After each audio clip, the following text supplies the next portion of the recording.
其實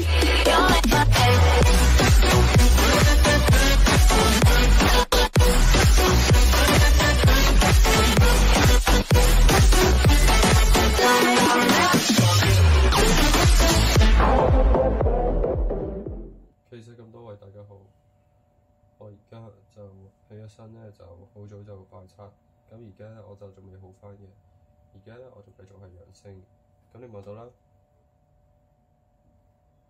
望到條 T 線咧，而家咧就都係繼續深紅色，T 線就深紅色，sorry，咁今次咧我就出唔到街啦，我就會繼續宣傳頻道，可以方便俾大家可以互相訂閱。今次咧雖然我出唔到街拍片，但係咧我能夠咧就可以喺屋企嗰度做直播，同埋喺我確診期間嘅隔離時期，咁我咧就要好好休息。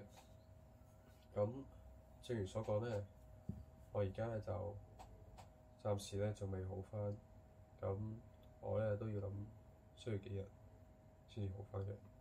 咁由於咧我而家暫時仲係陽性嘅關係咧，所以暫時喺呢個時期咧，我咧就要暫時困住喺間房，即係我仲接受隔離嘅。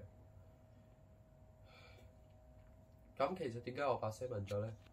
因為我而家咧仲係發病時期，而且我咧就要講嘢咁細聲啲，所以我喺呢個時期，咁我真係唔好意思啦。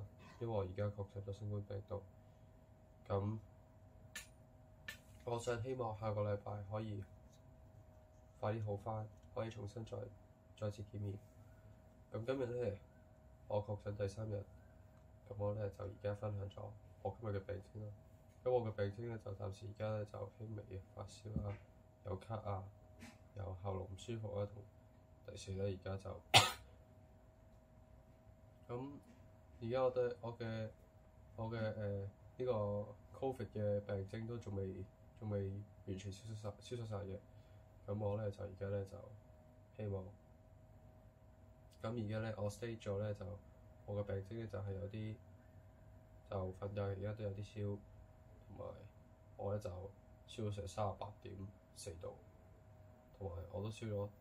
頭先我見到有啲身體嘅我應該點講好？有啲係手腳咧都係燒咗成38.6度嘅。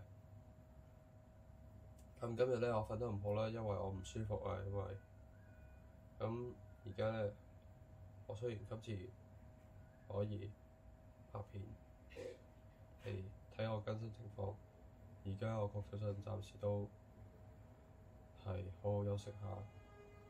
咁我咧唔講住咁多先。請大家記住，唔好唔記得俾個 like、comment 同埋 subscribe 我嘅 channel。咁希望大家可以互相訂閱支持我。好，節目時間夠，下一次再見，拜拜。